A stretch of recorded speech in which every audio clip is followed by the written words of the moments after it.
Do you know Figma just IPO not long ago? It went to a peak of $140 and crashed to just $54 at the time of recording. That's more than a 60% wipeout. So the big question is it a bargain of the decade or is it a falling knife? Let's find out in today's video.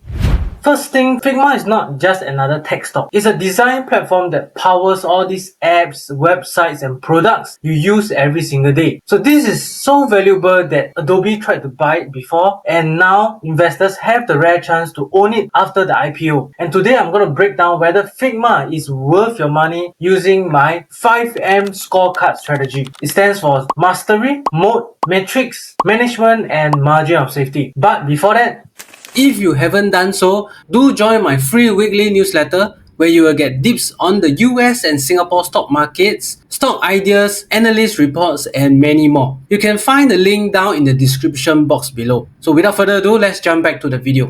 First M in my 5M scorecard strategy is Mastery. So what does it mean? Mastery represents how well you understand the products or services behind the company. How well you understand what is this company, how it makes its revenue. So for Figma itself, we understand that it's running on subscription basis for designers and illustrators and things like that. And one very good analogy is that if you think about office software, last time we used to have Microsoft Office, so you have to download software and do everything in the desktop itself. But now a lot of companies, especially those SMEs, are pivoting towards Google Docs. Why? Because they have real-time collaboration. So one Google Sheet, everyone, like 5 people, can go in and make adjustments, make amendments at the same time. So this is a very good analogy when you compare Adobe versus Figma. So Adobe, you have to download the software and do it in the software itself. But for Figma, it is having this real-time collaboration where multiple can edit the design, give comments and everything at the same time. So with this in mind, right, it is a viral growth model in the sense that designers are using it for free and then companies can upgrade them in future once, like they started using for a long time. And this is the perfect product-led growth. That is why there's a lot of interest for Figma itself in the very beginning.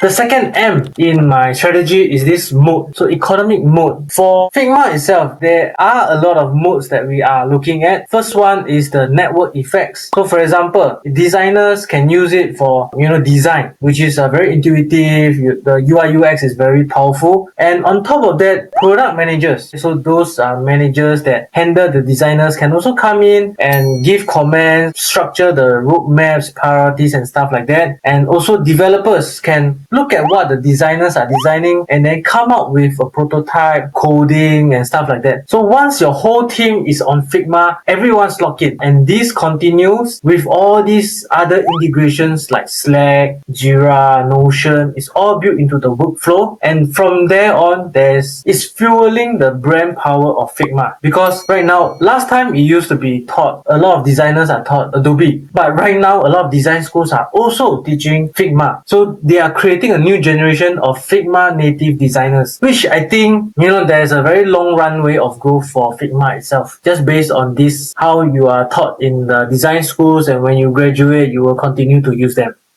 And moving on is the third M, which is Matrix. And this is where things get a bit tricky. So although they have 600 million revenue, is growing at 20 to 25% in the past, and very high gross margins of 80 to 90%. This is like the gold standard of SaaS companies. However, if you were to look at their recent results, the earnings actually dropped. And even though they are providing good guidance in the sense that it is still growing, it is not say it's not growing, but it is lower than expected from the analysts. Moving on to the fourth M, management. Figma is still pretty much led by the co-founder and CEO, Dylan Few. He's a visionary who stood firm against Adobe's takeover attempt, and he has been executing very strongly with a lot of iterations with the product and started from scratch since the founding of the company. And more importantly, he retains insider ownership stake of 11% post-IPO. On top of that, he has has this super voting Class B shares, which gives him around 74% of the voting rights, which means he can have significant control over the company decisions, even though maybe other people owns more than him when it comes to the equity ownership stake. And as an investor, I would pretty much go for this kind of founder-led companies. And historically, this kind of company has been doing very well. Look at Meta, Mark Zuckerberg, look at Amazon, Jeff Bezos. You have to have that kind of a very strong founder at the top that's leading the charge.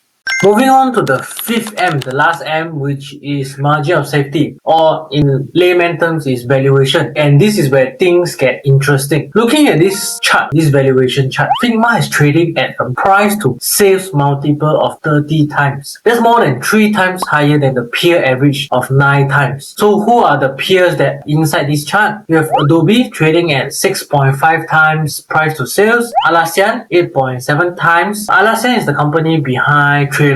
Autodesk 10.5 times, the company behind the designer software for construction companies. And then Unity Software, which is like gaming software company, at 10.4 times. So all these companies are all delivering steady revenue growth and all like market leaders in their own right, but trading at much cheaper valuations as compared to Figma. So is Figma really expensive? Here's the positive angle that investors can also look towards, which is that the total addressable market TAM for design and collaboration tools are over $50 billion.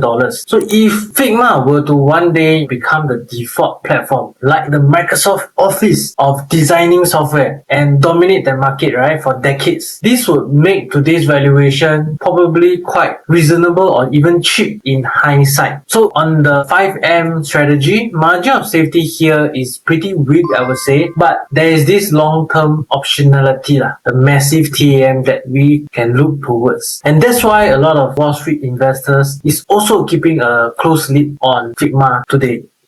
And let's sum it up. Here's how Figma stack up on my 5M scorecard. Out of a maximum of 15 points, so 3 points for strong, 2 points for average, and 1 point for weak. Over here we have mastery. Mastery is 3 points because Figma totally changed how design teams work. It's the go-to collaboration platform today, almost like Google Docs for design itself. Economic moat, 3 points as well, very strong. Network effects, powerful integration with other Jira or Slack or Notion tools, and brand recognition, all very highly regarded by designers, product managers, and stuff like that. And they can come together and create very high switching costs. So once a team adopts Figma, it's tend to stick to it for the long term. Matrix, 2 points, average I would say, because financially the margins are excellent at 85%, but the growth has been slowing down. It's still strong, but not as strong as the past. And recent guidance has come in slightly weaker than what analysts have predicted. Management, 3 points, very strong because founder-led, 11% equity stake, and 74% voting rights. Execution has been solid as well, and overall, I think there's very strong alignment of interest. Last one, margin of safety. So because of the high price to sales valuation of 30 times, valuation is pretty stretched at the moment, way above the peers that I've shown you. Although the TAM is massive, over 50 billion, but right now the entry point doesn't give us much safety to speak. So this brings the total score to around 12 out of 15. So overall, this is a high quality company with strong fundamentals, but the share price is still a concern. And here's my verdict. So Figma is a quality company, maybe not at the quality price today. Now I want to hear from you. Would you buy Figma at today's levels or wait for a deeper correction? Especially now that it has corrected, came down more than 60%. Drop your thoughts in the comments down below and I would love to see what you think. And of course, if you found this breakdown helpful, don't forget to hit subscribe, smash the like button, and check out my free weekly newsletter at investkaki.com for even more deep dives into stocks like this. I'll see you in the next video. Thanks for watching and bye bye.